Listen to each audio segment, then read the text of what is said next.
大家好，我是带着镜拿着话筒的阿拉斯加偏偏。上周六，偏偏请了一共30名粉丝到电影院看了最近刚刚上映的《异星觉醒》，偏偏也是上了海报的当，以为这就是一部多人版的《地心引力》加《火星救援》，万没想到居然是一部不输异形的恐怖片，而且还是一部非常套路的恐怖片，无非就是异形几人有男有女，遇到了怪物也好，杀人魔也罢，开启作死模式，一个接一个的狗带。只不过《异星觉醒》把地点设在了外太空的空间站里，主角一共有6个科学家，包括不看到结局都不知道他是男主角的男主角小白，不看到结局都不知道他是女主角的女主角小花，双腿残疾的黑人生物学家小黑，所以特别欠的美国科学家小健健，日本科学家酱油一郎，还有他们的女队长。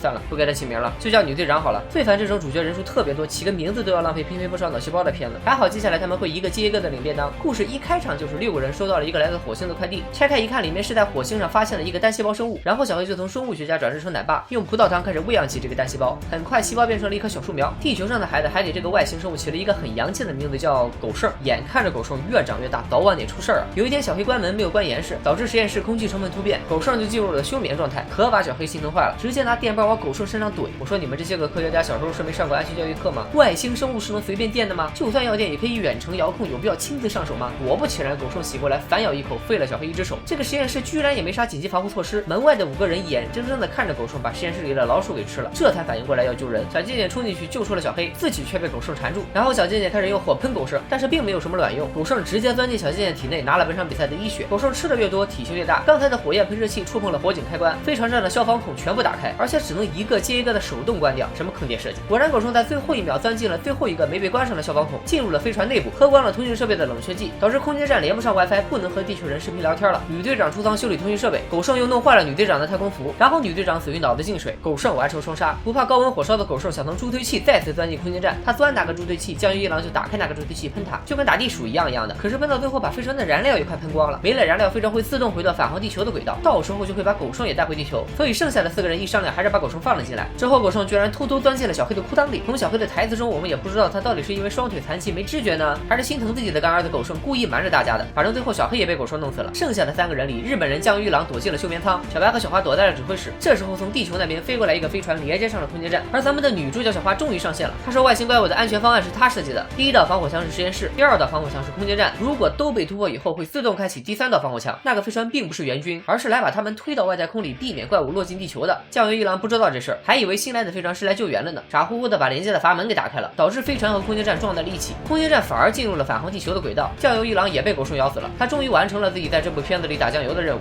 空间站撞坏以后开始降温缺氧，但是灾难片总得展现点人文关怀煽个情吧，所以都火烧眉毛的时候了，男主角小白居然开始和女主角小花看星星看月亮聊人生聊理想，聊了大半天小白才想起来咱们这里还有2个逃生舱啊，你坐一个逃生舱飞回地球，我把狗剩引到另一个逃生舱里，然后改成手动驾驶带着狗剩飞去外太空同归于尽。就这样一个逃生舱越飞越远，另一个进入大气层落在了海面上，但是当地球上的渔民凑近了一看，里面居然是外星怪物狗剩和小白。好吧，其实这里基本上大家也都猜到了，电影开场的时候交代过，小白因为在太空待的时间太长了，肌无力，逃生舱的驾驶权自然落在了狗剩的手里，而小花的逃生舱在飞行过程中被空间站的残骸撞到，偏离了航线，越飞越远，它的征途是星辰大海，也不一定会死吧，说不定遇上了银河护卫队呢。关于结局还有另一个更加黑暗的猜想，就是当防火墙失效以后，逃生舱的航行路线自动变成反方向，为的就是让危险远离地球，所以往外飞的飞回了地球，往里飞的就去了外太空。其实这6个人真的有无数次可以弄死狗剩的机会，但是却一次又一次的让狗剩逃脱，看着偏偏心里这个憋屈啊。不过总的来说，这片子的观影效果还是很棒的，特效、画面、音效都没得挑，推荐给喜欢看科幻片、惊悚片、恐怖片、灾难片的小伙伴。想看完整电影，请到电影院支持正版。哦，忘了说了，这部片子还告诉了我们一个很重要的道理，就是千万不要吵醒一个正在熟睡的人，别说是外星怪物了，就算是阿拉斯加被吵醒了，也是会咬人的好吗？